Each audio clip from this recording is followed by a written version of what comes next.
बिस्मिल्लाहिर्रहमानिर्रहीम। अस्सलाम वालेकुम। Welcome to she's cooking corner. तो क्या हाल है आप सबके, कैसे हैं आप सब? तो जी आज हम अपने किचन में बना रहे हैं बहुत ही low cost friendly budget recipe. तो आधा किलो दूध से बनाएंगे हम 1.5 से 2 किलो बर्फ़ी। तो ये किस तरह से बनेंगी तो फुल वॉच करना है अपने वीडियो को और लास्ट तक देखिए स्किप किए बगैर। तो आप इसको सेल भी कर सकते हैं, तो ज़रूर देखिएगा इस रेसिपी को।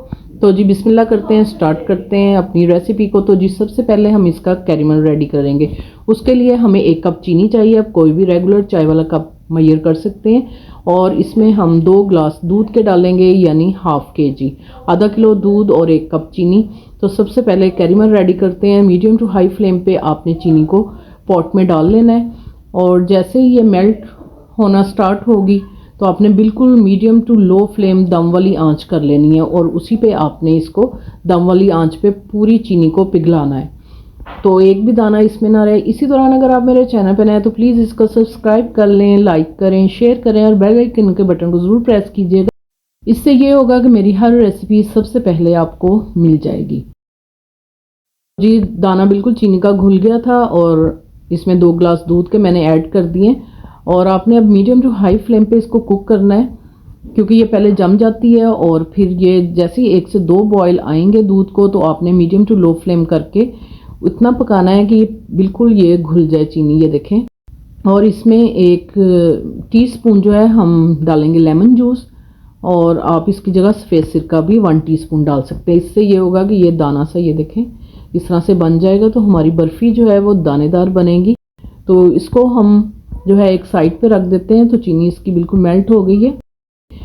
तो जी अब हम इसको एक साइड पे रख देते हैं और दूसरा स्टेप ये है कि इसमें मैदा लेंगे, आपने इसको छान लेना है। आधा किलो मैदा है और अच्छे से छान लें इसको। और ड्राई फ्रूट्स आप अपने हिसाब से ले सकते हैं, कम या ज़्यादा। मैंने बादाम लिए हैं और 3 से 4 टेबलस्पून जो है असली घी जो है वो डालेंगे हम। आप बनास्पति भी डाल सकते हैं लेकिन उससे अच्छा फ्लेवर आता है। तो सबसे पहले मोल्ड जो है वो रेडी कर लेते हैं, ग्रीस कर लेंगे। आप कोई भी घर में डिश ले सकते हैं, कोई प्लेट वगैरह, उसमें आप इसको जो है कर सकते हैं अरेंज। और इस तरह से ड्राई फ्रूट्स जो हैं जो मैंने कट किए थे वो अरेंज कर लेंगे इसमें।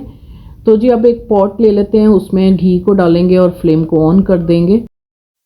देसी घी से बहुत ही मज़ेदार जो है फ्लेवर आता है। तो आप बनास्पति भी वैसे डाल सकते हैं और इसमें मैदे को शामिल करके आपने हल्की आंच पे 15 से 20 मिनट इसको अच्छे से भून लेना है।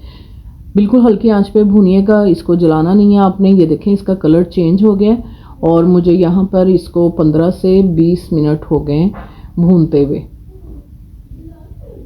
तो अब फ्लेम को ऑफ कर देंगे और जो कैरेमल जो हमने रेडी किया था वो हम इसमें डाल देंगे। फ्लेम हमारा ऑफ है नीचे से और अच्छे से इसको मिक्स करेंगे। तो स्पैचुला के से मुझे जो है मुश्किल हो रही थी तो लकड़ी का चम्मच जो है वो मैंने ले लिया है। मैं उससे इस तरह से जो इसमें दाना होगा वो आपने इस तरह से इसको प्रेस करते हुए ख़त्म करना है। तो ये चिपक रहा है तो 1 टेबलस्पून और घी का डालेंगे और फ्लेम को हमने ऑन कर देना है। हल्की आंच पे आपने इसको इतना पकाना है कि ये पैंदा जो है छोड़ दे और 5 मिनट तक आपने इसको हल्की आंच पे कुक करना है। और फिर हम जो है इसको मोल्ड में डाल के इसको ठंडा कर लेंगे। तो जी 5 मिनट पकाते हुए हो गए थे तो इसे मोल्ड में डाल के हम अच्छे से सेट कर लेंगे। तो जी इसको सेट कर लेते हैं स्पैचुला से। आप किसी भी चम्मच से अगर चिपक रहा है तो थोड़ा सा ऑयल लगा लें, स्पैचुला को घी लगा लें और इस तरह से दबा दबा के आपने इसको सेट कर लेना है और किचन काउंटर पे छोड़ दें 1 घंटे के लिए। तो ये सेट हो जाएगा तो फिर हम इसको पलट लेंगे। तो नाइफ से इसके एजेस जो है आपने कट कर लेने ताकि इजीली ये बाहर आ जाए। तो प्लेट रखेंगे इस तरह से और इसको इस तरह प्रेस करना है आपने और ये इजीली बाहर आ जाएगा क्योंकि हमने इसको ग्रीस किया था ऑयल से। तो जी काउंटर पे मैंने निकाल लिया ताकि इजीली इसको मैं कट कर सकूं। तो क्यूब्स में इसकी कटिंग कर लेंगे हम। तो बहुत ही ये लो कॉस्ट बनेगा और जिस तरह रेडी ठेलों पे ये बिकता है तो वैसे आप इसको रख के जो है सेल भी कर सकते हैं। तो बहुत ही लो कॉस्ट में इतनी ज़्यादा जो है बर्फ़ी बन जाती है। तो मैं आपको क्यूब निकाल के दिखाती हूँ इसका। तो जी इस तरह से मैं तोड़ के भी दिखाऊंगी। ये देखें दानेदार हमारी जो है बर्फ़ी रेडी हो गई है। तो आपने इस रेसिपी को ज़रूर ट्राई करना है। अगर मेरी वीडियोस आपको अच्छी लगती हैं तो लाल सब्सक्राइब के बटन को प्रेस कीजिएगा, साथ में बेल आइकन ऑल पे प्रेस कीजिएगा। इससे ये होगा कि सबसे पहले मेरी रेसिपीज़ आपको मिल जाएंगी। तो thank you for watching. Next video तक के लिए अल्लाह हाफिज़।